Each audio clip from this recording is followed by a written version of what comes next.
बिस्मिल्लाहिर्रहमानिर्रहीम अस्सलाम वालेकुम रहमतुल्लाहि व बरकातुहू। Students, I hope you all will be fine. Allah पाक आप लोगों को ईमान, सेहत और तकवा की बेहतरीन हालतों में रखें और आपकी मेहनतों को अपनी बारगाह में कबूलियत का शार अता फ़रमाएँ और आपको कामयाबियाँ अता फ़रमाएँ।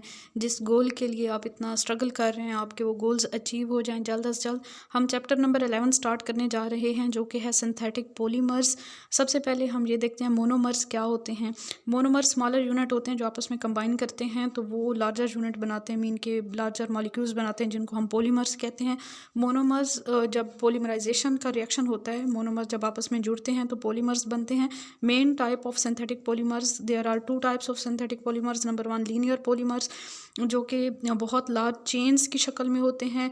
Ends group different from repeating units. जो मोनोमर्स होते हैं, मीन जो रिपीटिंग यूनिट्स होते हैं, उनसे जो एंड ग्रुप्स होते हैं पॉलीमर के, लीनियर पॉलीमर के, वो डिफरेंट होते हैं। Exhibit coiling due to chain flexibility arising mainly due to internal rotation around a single bond. और ये क्वाइलिंग भी शो करते हैं due to chain flexibility and which arises mainly due to internal rotation around a single bond. Single bond की वजह से इनमें coiling होती है पॉलीमर्स के अंदर। सेकंड टाइप है branched polymers. Molecules are attached as side chains to the linear chain. Linear chain के साथ साइड चेन की शक्ल में मॉलिक्यूल्स अटैच होते हैं तो ये ब्रांचेस बन जाते हैं, इनको हम ब्रांच्ड पॉलीमर्स कहते हैं। Individual molecules are still discrete. Individual molecules को फिर भी हम डिस्टिंग्विश कर सकते हैं, डिफ्रेंशिएट कर सकते हैं, मीन कि वो डिस्क्रीट मॉलिक्यूल्स होते हैं। ब्रांचिंग में भी रैंडम और रेगुलर। ब्रांचिंग रैंडम भी हो सकती है, रेगुलर भी हो सकती है। ब्रांचिंग में join to another adjacent chain, और ब्रांचेस जो हैं किसी और चेन के साथ भी कनेक्टेड हो सकती हैं। Types based on mode of synthesis of polymers. Polymers की फॉर्मेशन की बेस पे या मेथड ऑफ फॉर्मेशन की बेस पे इनकी फर्दर टाइप्स होती हैं। नंबर 1 है एडिशन और chain growth polymers. Monomers repeatedly add to form long chain without elimination of any by product molecules. Addition या चेन ग्रोथ पॉलीमर्स ऐसे पॉलीमर्स होते हैं जिनमें मोनोमर्स जो है वो रिपीटेडली ऐड होते चले जाते हैं और कोई भी एलिमिनेशन नहीं होती किसी भी बाई प्रोडक्ट की।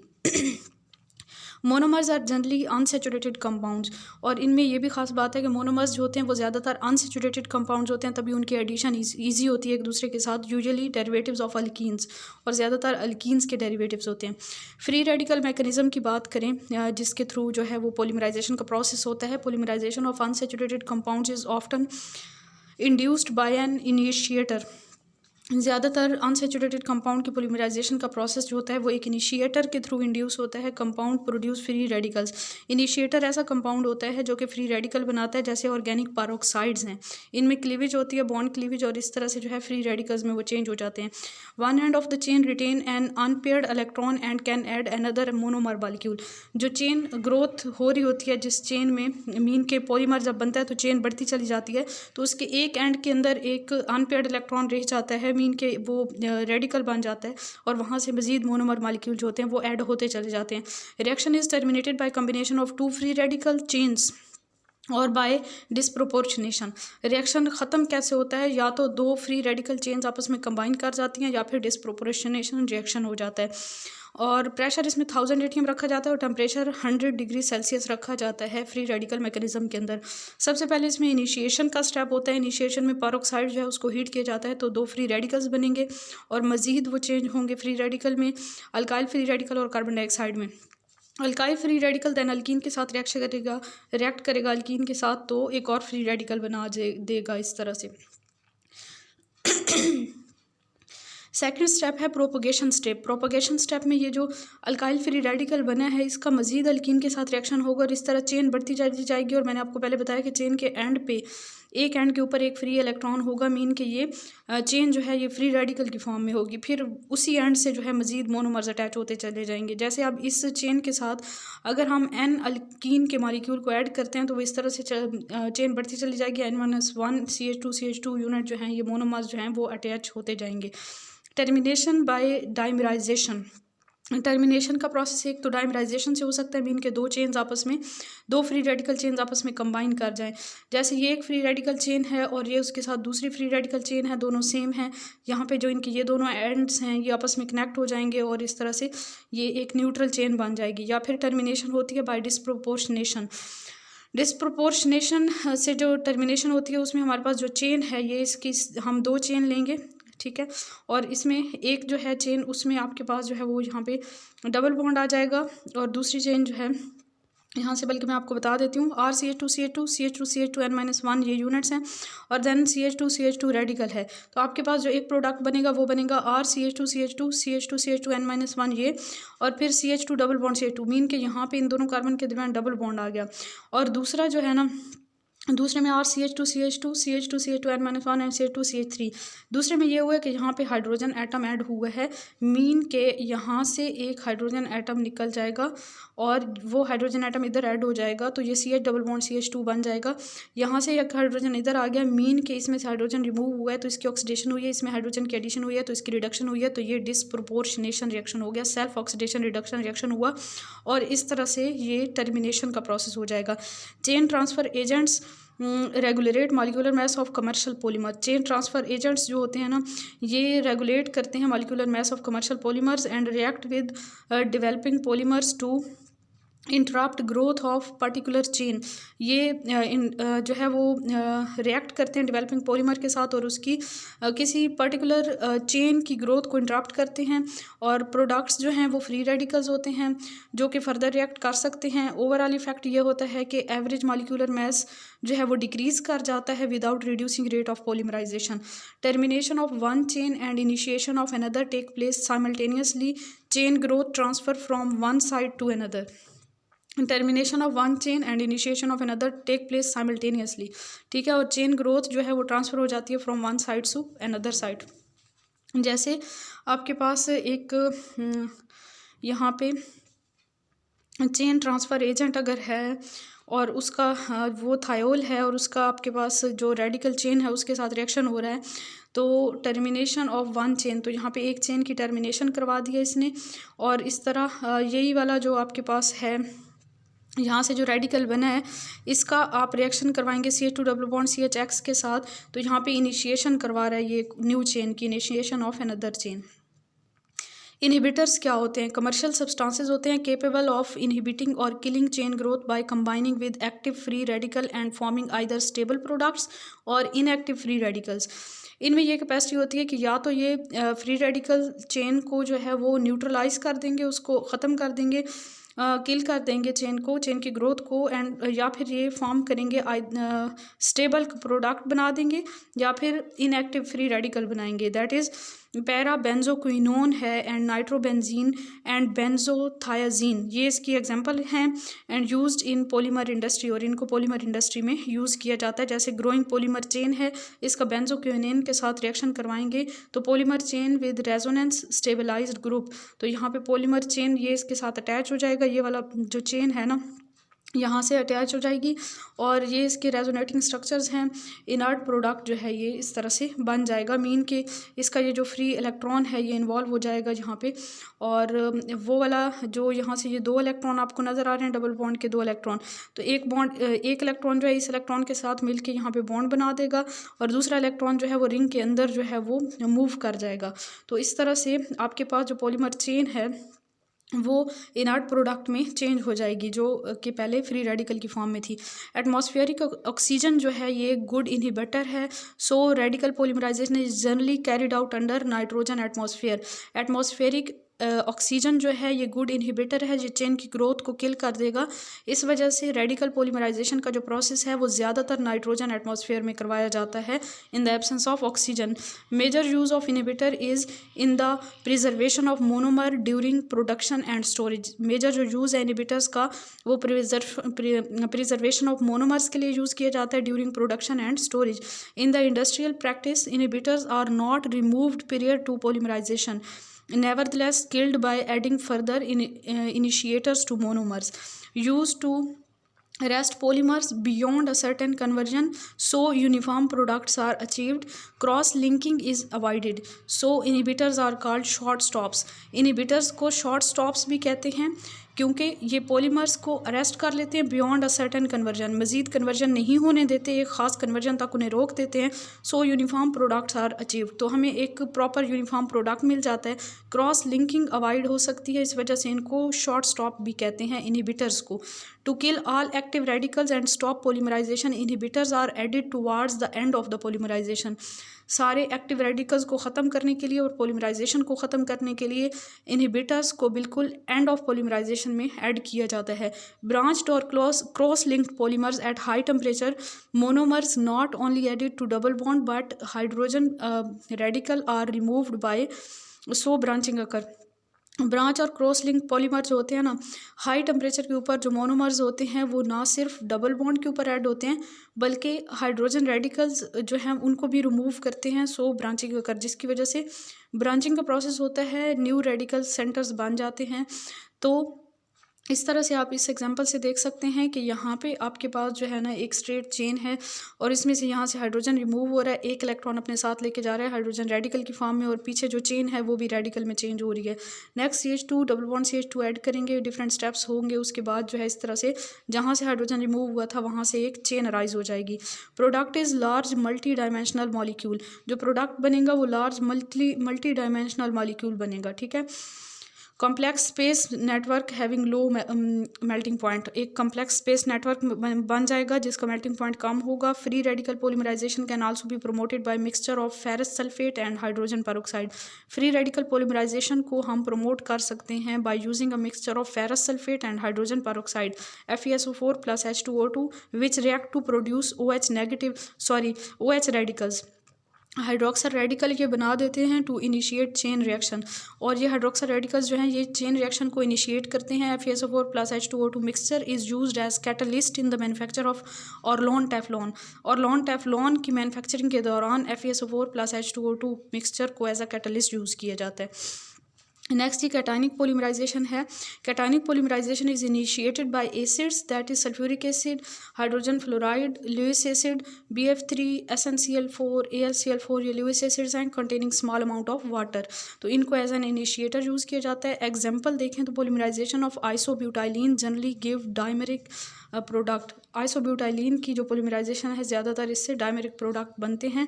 H positive plus CH3 twice C double bond CH2, तो इससे आपके पास CH3 थ्राइस C पॉजिटिव बनेगा। Then again CH2 double bond C CH3 twice add करेंगे इसमें, तो इस तरह से आपके पास एक और कैटाइन बनेगा एंड ये रिएक्शन चलता जाएगा।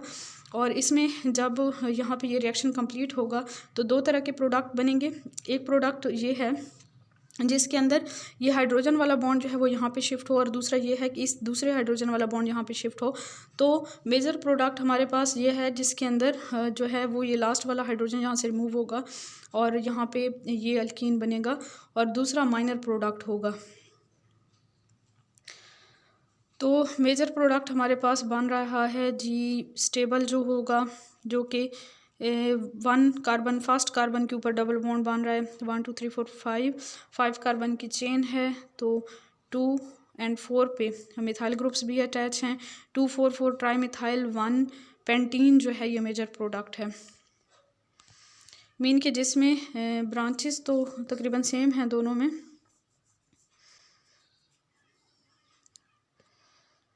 Under vigorous conditions mixture of tri isobutylenes, vigorous conditions पे ट्राई आइसोब्यूटाइलिन्स के मिक्सचर जो है वो बनते हैं। Under anhydrous conditions long chain poly isobutylene की फॉर्मेशन होती है। Other example of monomers that undergo cationic polymerization और आइसोब्यूटाइलिन, स्टाइरीन का स्ट्रक्चर मैंने प्रीवियस लेक्चर्स में आपको बताया था, methyl styrene and many vinyl ethers. Ethene does not undergo cationic polymerization, ethene जो है वो कैटायनिक पॉलीमराइजेशन के प्रोसेस से पॉलीमराइज नहीं होती।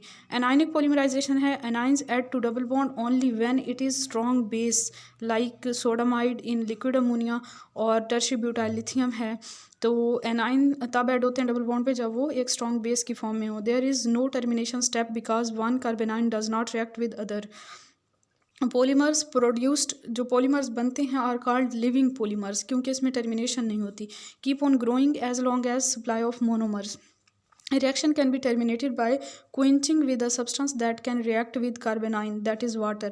तो यहाँ पे हम कोई ऐसा सब्सटेंस ऐड करेंगे जो कि कार्बनाइन के साथ रिएक्ट कर ले, तभी जो है रिएक्शन स्टॉप किया जा सकता है। Examples of the monomers which undergo anionic polymerization are butadiene, isoprene, styrene and acrylonitrile. Polyethylene formed by anionic polymerization is more rigid and dense. Polyethylene जिसको हम एनायनिक पॉलीमराइजेशन के प्रोसेस से बनाते हैं वो ज़्यादा रिजिड और डेंस होता है ये polymer than formed by radical polymerization. This polymerization is favoured by strong electron withdrawing groups attach to double bonded carbon that can favour anionic attack. ये पोलीमराइजेशन जो है इसको हम फेवर कर सकते हैं by strong electron withdrawing groups attach to double bonded carbon that can favour anionic attack.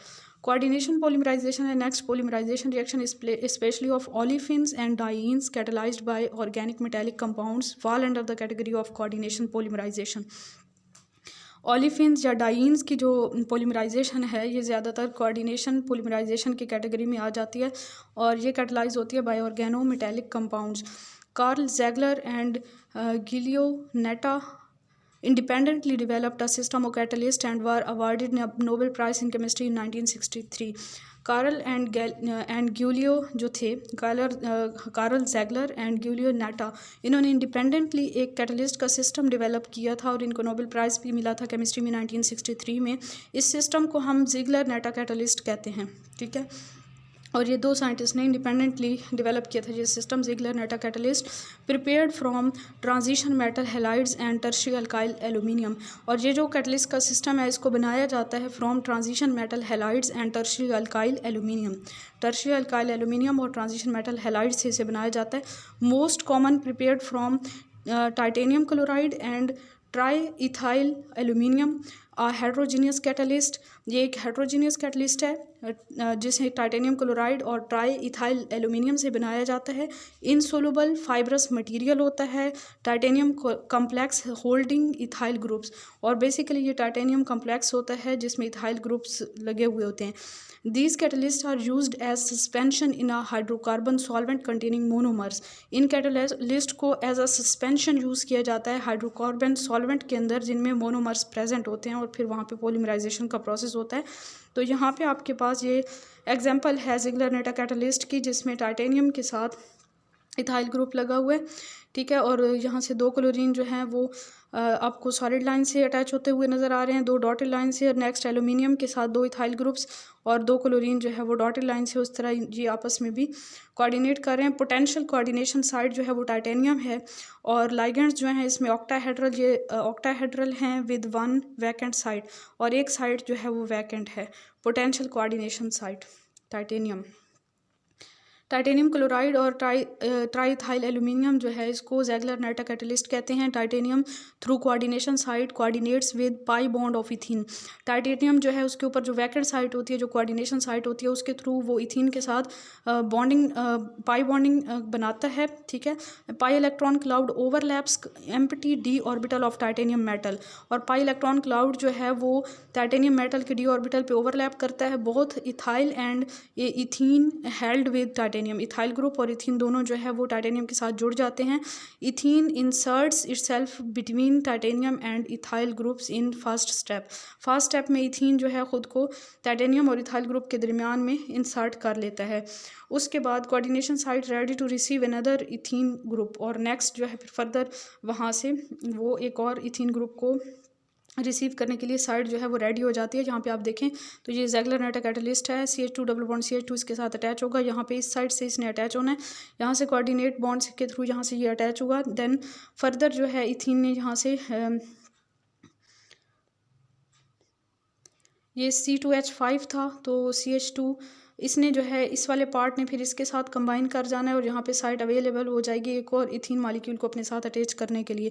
Bye insertion of hydrogen long chain separates from metal and polyethene is obtained. और इसी तरह जो है ना अगर हम हाइड्रोजन को इंसर्ट कर देते हैं तो लॉन्ग चेन जो है वहाँ से सेपरेट हो जाती है और पॉलीथीन बन जाती है। Polythene produced are linear molecules much stronger mechanically than polymer formed by radical polymerization. इससे जो पॉलीथीन बनती है वो बहुत स्ट्रॉन्ग पॉलीथीन होती है, लीनियर मॉलिक्यूल होते हैं इसके, और ये रेडिकल पॉलीमराइजेशन की निस्बत स्ट्रॉन्ग पॉलीमर बनता है इस प्रोसेस से। पॉलीमराइजेशन यूजिंग अ ज़ेगलर नेटा catalyst is usually stereo selective. ये पॉलीमराइजेशन जो है ये स्टीरियो सेलेक्टिव पॉलीमराइजेशन होती है। टिपिकल सिंथेटिक पॉलीमर्स की हम बात करें तो हमारे पास फर्स्ट वन है पॉली इथाइलिन या पॉलीथीन जिसको कहते हैं। इथीन के जब एन मोल लेंगे, एन मॉलिक्यूल लेंगे, पॉलीमराइजेशन होगी तो पॉलीथीन या पॉली इथाइलिन बनेगा। और इसकी वैराइटीज़ 2 हैं, एक लो डेंसिटी है, एक हाई डेंसिटी है। लो डेंसिटी को बनाया जाता है under very high pressure 2000 atm and temperature 200 degree Celsius using oxygen as an initiator और पारोक्साइड, ऑक्सीजन या पारोक्साइड को एज एन इनिशिएटर लेंगे। पारोक्साइड फ्री रेडिकल के तौर पे काम करेंगे। यहाँ पे widely use for plastic films and other packaging materials. और इसको ये जो लो डेंसिटी वाली पॉलीइथाइलिन है इसको plastic films and packing material के लिए यूज़ किया जाता है। हाई डेंसिटी पॉलीइथाइलिन जो है इसको प्रिपेयर किया जाता है एट लो प्रेशर तकरीबन 7 atm 60 to 70 degree Celsius temperature पे इसे प्रिपेयर किया जाता है using Ziegler Natta catalyst and use in manufacturing of toys and other household articles. Second हमारे पास पॉलीमर आ जाता है जी पॉलीप्रोपाइलीन। पॉलीप्रोपाइलीन जो है ये प्रोपीन की पॉलीमराइजेशन से बनने वाला पॉलीमर है और इसमें नंबर 2 कार्बन जो है वो कायरल कार्बन है।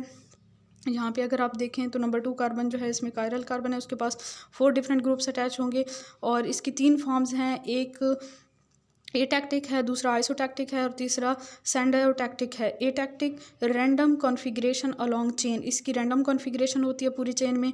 आइसोटैक्टिक configuration at all chiral centers identical, सारे कायरल सेंटर के ऊपर। आइसोटैक्टिक जो पॉलीप्रोपाइलीन है उसकी उसकी कायरल सेंटर्स के ऊपर आइडेंटिकल कॉन्फ़िगरेशन है। और सैंडायोटैक्टिक कॉन्फ़िगरेशन जो है इसमें configuration at chiral centres is alternate.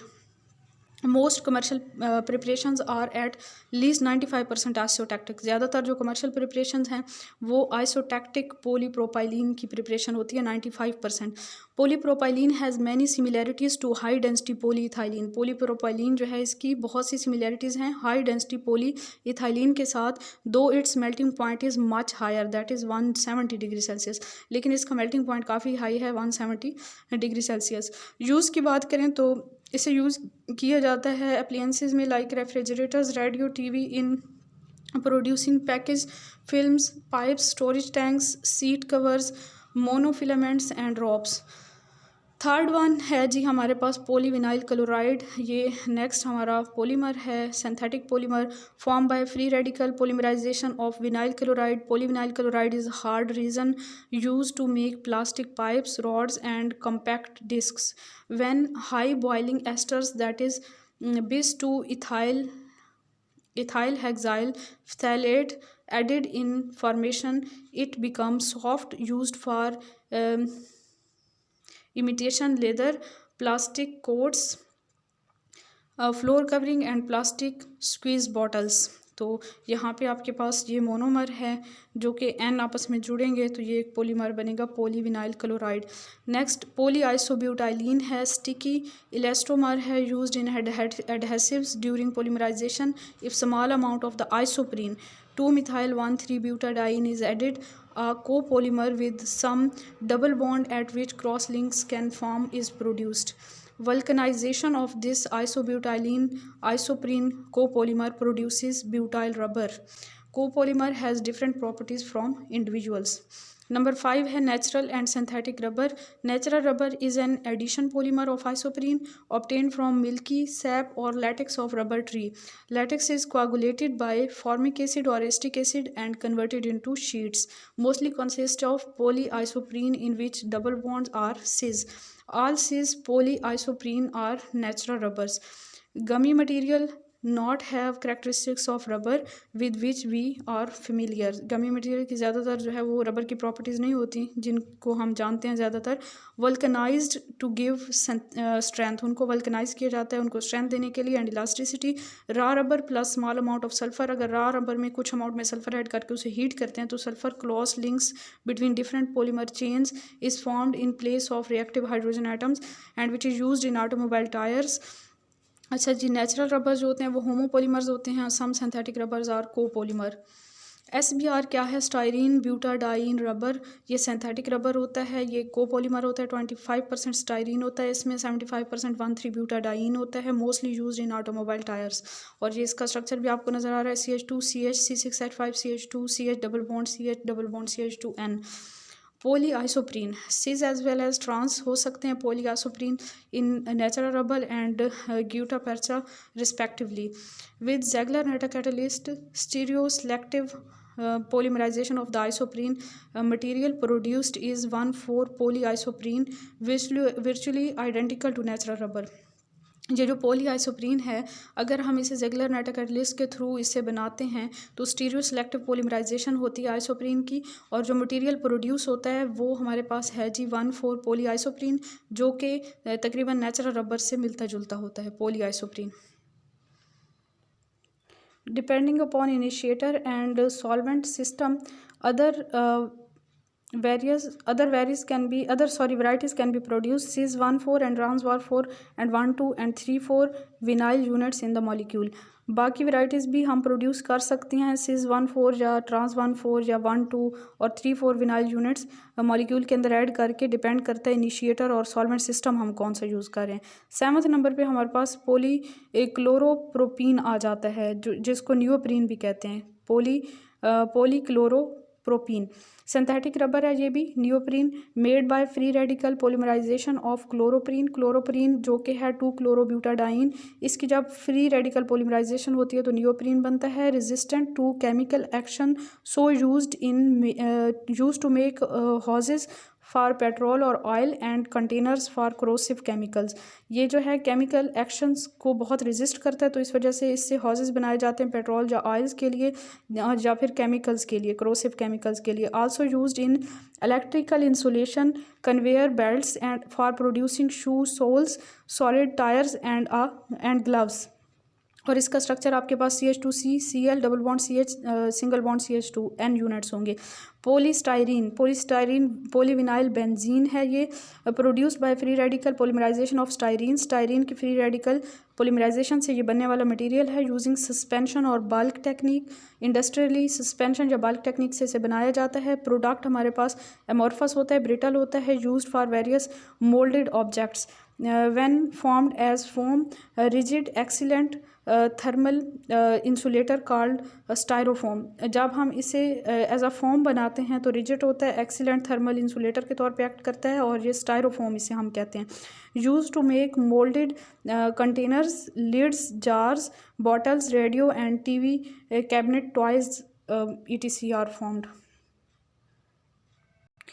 And foamed plastic can also be formed and इसका फार्मूला आपके पास है CH2 single bond CH C6H5 N units होंगे स्टाइरीन के तो पोलीस्टाइरीन बनेगा।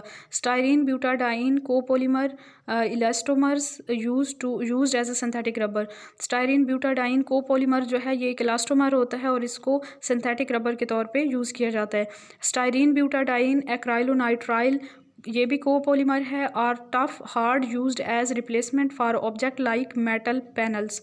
9 नंबर पे हमारे पास आ जाता है पॉलीटेट्राफ्लोरोइथाइलिन जिसको टेफ्लॉन कहते हैं। पॉलीटेट्राफ्लोरोइथाइलिन जिसको टेफ्लॉन कहते हैं, ट्रेड नेम जो है इसका वो टेफ्लॉन है। पॉलीमराइजेशन ऑफ टेट्राफ्लोरोइथाइलिन से ये बनता है in aqueous suspension using peroxide initiator और रिडॉक्स इनिशिएटर लाइक H2O2 और FeSO4। हाईली एक्सोथर्मिक रिएक्शन होता है, water help to dissipate heat. Exothermic होता है तो वाटर को यूज़ किया जाता है हीट को डेसिपेट करने के लिए because of low chemical reactivity, excellent toughness and electrical and heat resistance used as insulation for electrical items and for non stick surfaces of frying pans. Teflon को non stick surfaces बनाने के लिए frying पैंस की use किया जाता है। Also in the manufacture of gaskets and valves. और इसका आपके पास फिर फार्मूला होगा CF2 डबल बॉन्ड CF2 के N यूनिट्स लेंगे तो CF2 single bond CF2 N जे जो है एक पॉलीमर बन जाएगा।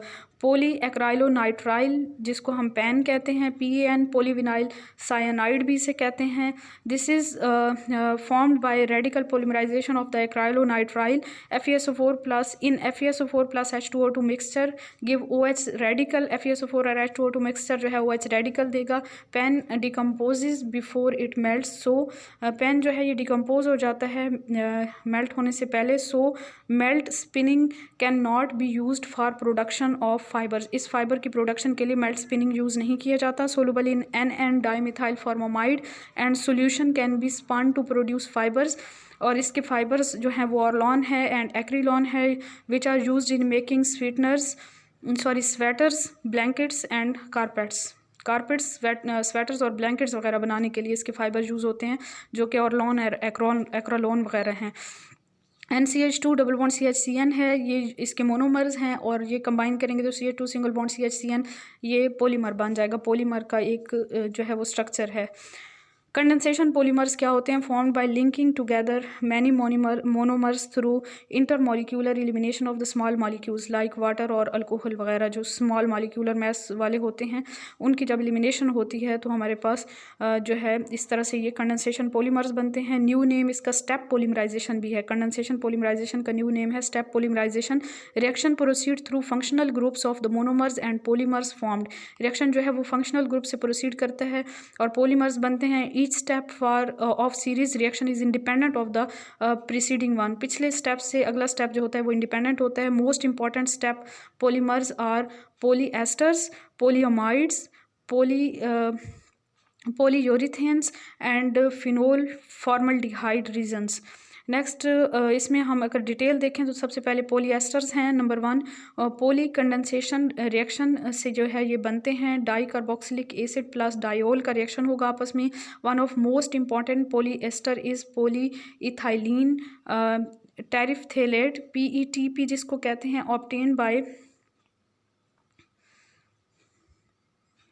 obtained by condensation of dimethyl terephthalate and ethylene glycol.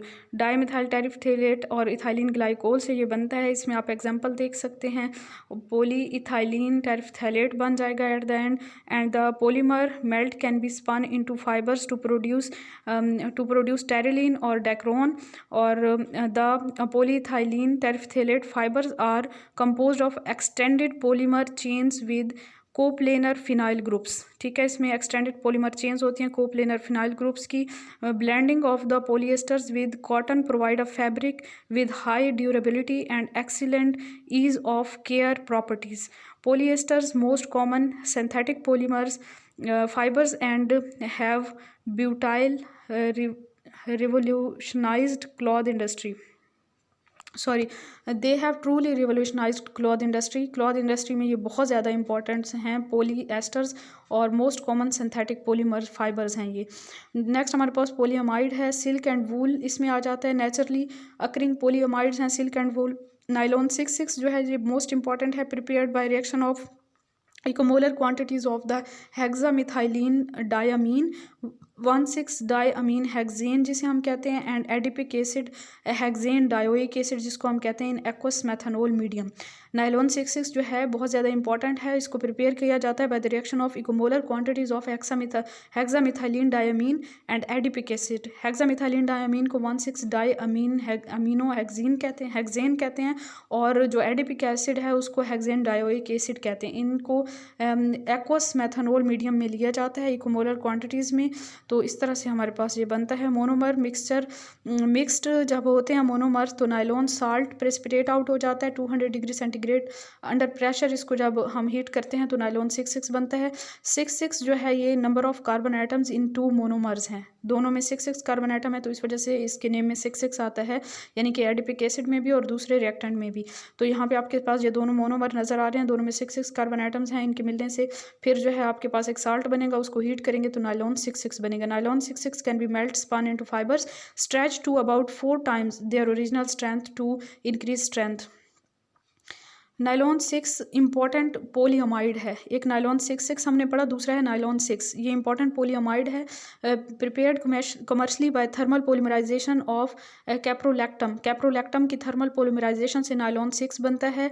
Water is initiator of reaction and small amount of acetic acid is also used to control chain length by protonating terminal amino acids and blocking further reaction.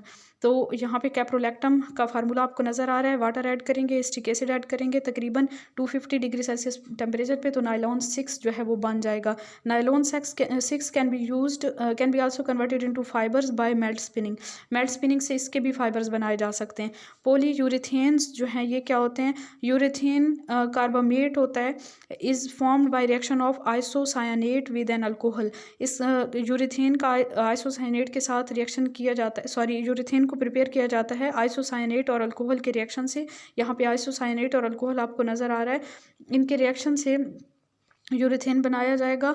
और urethane जब बन चुका है, ये आपको structure नज़र आ रहा है इसका, RNH डबल बॉन्ड OR', ठीक है। फिर पॉली यूरेथेन जो है prepared by step polymerization from di और स्टेप पॉलीमराइजेशन से पॉलीयूरेथेन को बनाया जाता है डाई और ट्राई आइसोसाइनाइड से एंड डायोल से या ट्रायोल से। तो डाई आइसोसाइनेट और डायोल का जब रिएक्शन होगा तो लीनियर पॉलीमर्स बनेंगे, और पॉली आइसोसाइनेट और पॉली डायोल्स का रिएक्शन होगा तो ब्रांच पॉलीमर्स बनेंगे। डायोल जो हम लेते हैं वो लो मॉलिक्यूलर मास पॉलीएस्टर बनाते हैं derived from adipic acid and ethylene glycol with terminal OH groups. Low molecular mass polyesters derived from adipic acid and ethylene glycol with terminal OH groups. Di isocyanates 2,4 di isocyanate use किया जाता है, ठीक है। ये बताया हुआ है, इनको फर्दर एक्सप्लेन किया हुआ है कि डायोल हम कौन से ले रहे हैं और जो डाई आइसोसाइनेट हैं वो कौन से ले रहे हैं। तो यहाँ पे आपके पास ये टोलुइन 2,4 डाई आइसोसाइनेट है और एक ये पॉलीमर आ गया, इनका रिएक्शन करवाएंगे तो फिर आपके पास पॉलीयूरेथेन आएगा। ये इसका स्ट्रक्चर है, यहाँ पे पॉलीमर के बाद फर्दर ये एडिशन होगी इसकी। यहाँ पे कंप्लीट नहीं हो रहा था तो कुछ मैंने स्ट्रक्चर यहाँ पे नीचे लिख के और बाहर जो है वो N आ जाएगा। नेक्स्ट जी हमारे पास है wide range of potential structures, different applications. इसके बहुत ज़्यादा यूजेस हैं, बहुत ज़्यादा इसके स्ट्रक्चर्स होते हैं और सारे स्ट्रक्चर्स की डिफरेंट एप्लीकेशंस होती हैं पॉलीयूरेथेन की। पॉलीयूरेथेन फोम होता है एक addition of small amount of the water during polymerization of hydrolysis. जब पॉलीमराइजेशन के दौरान हम थोड़ी सी वाटर थोड़ा सा ऐड कर देते हैं तो hydrolyse some of the isocyanate groups. इस तरह कुछ आइसोसाइनेट ग्रुप्स हाइड्रोलाइज हो जाएंगे and carbon dioxide is released expands mixture to give a light mass spongy material called polyurethane foam. इस तरह से पॉलीयूरेथेन फोम बन जाता है। उसका यूज़ ये है कि इंसुलेशन के तौर पे, कोटिंग के तौर पे, पैडिंग के तौर पे इन पिलोज यूज़ किया जाता है। फिनोल फॉर्मल्डिहाइड रीजन क्या होता है? Phenol formaldehyde resin, phenol plus formaldehyde, इन दोनों को जब हम एडिशन करवाते हैं डाइल्यूट एसिड या अल्कली की मौजूदगी में पॉलीमराइजेशन होगी तो बैकलाइट बन जाता है। Bakelite resins are usually compounds with fillers that is asbestos powder और sawdust and used for molding electrical items, telephone instruments and इस तरह से ये हमारा टॉपिक ख़त्म हो गया। नेक्स्ट जी फिजिकल प्रॉपर्टीज़ ऑफ पॉलीमर्स है। Due to bonding and non bonding interactions different properties होती हैं पॉलीमर्स की। पॉलीविनाइल क्लोराइड जो है हार्ड एंड स्ट्रॉन्ग है, इन बिल्डिंग मटेरियल इसे यूज़ किया जाता है। बैकलाइड हार्ड एंड ब्रिटल होता है, स्मॉल आइटम्स के लिए इसे यूज़ किया जाता है। सिंथेटिक पॉलीमर जैसे नायलॉन वगैरह हैं और नेचुरल पॉलीमाइड सिल्क वगैरह हैं, इनको यूज़ किया जाता है in form of fibres. Excellent tensile strength होती है इनकी। पॉलीमर्स दैट इज़ रबर है नॉन एज इलास्टोमर, सॉफ्ट होते हैं yet sufficiently elastic and they rebound to their original shape after distortion. Thermoplastic polymers जो होते हैं after melting regain original shape and properties on original shape and properties on cooling, ठीक है। Thermoplastic polymers जो होते हैं मेल्टिंग के बाद दोबारा अपनी ओरिजिनल शेप और प्रॉपर्टीज़ में आ जाते हैं जब इन्हें कूल करते हैं। एंड थर्मोसेटिंग polymers जो होते हैं soften और melt on warming and then become infusible solids, become rigid on heating because of cross linking and further polymerization, और ये फिर दोबारा अपनी ओरिजिनल शेप और प्रॉपर्टीज़ में नहीं आते। Polymers depending on form and uses, plastic होते हैं, इलास्टोमर्स होते हैं, फाइबर्स होते हैं एंड लिक्विड रीजन्स होते हैं। तो ये 4 तरह के पॉलीमर्स हैं depending on form and use, plastic, elastomers, fibres and liquid resins. Fibres जो होते हैं length at least 100 times than diameter, इनकी लेंथ जो है डायमीटर की निस्बत 100 टाइम्स ज़्यादा होती है। और लिक्विड रीजन्स जो होते हैं एडहेसिव्स और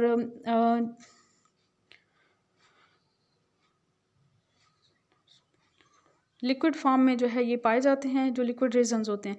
तो इस तरह से ये एडहेसिव के तौर पे एक्ट करते हैं, सीलेंट्स के तौर पे, पोटिंग कंपाउंड्स, ठीक है। ये हमारे पास आज हमारा चैप्टर था जो कि था जी चैप्टर नंबर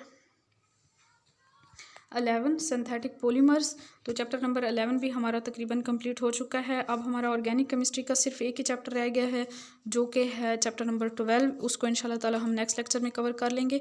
तब तक आप अपने प्रीवियस सारे लेक्चर्स कंप्लीट करें, MCQs की प्रैक्टिस करें और दुरूद पाक की कसरत जारी रखें। दुआ में याद रखिए। जज़ाकल्लाहु खैरन कसीरा। अल्लाह हाफिज़।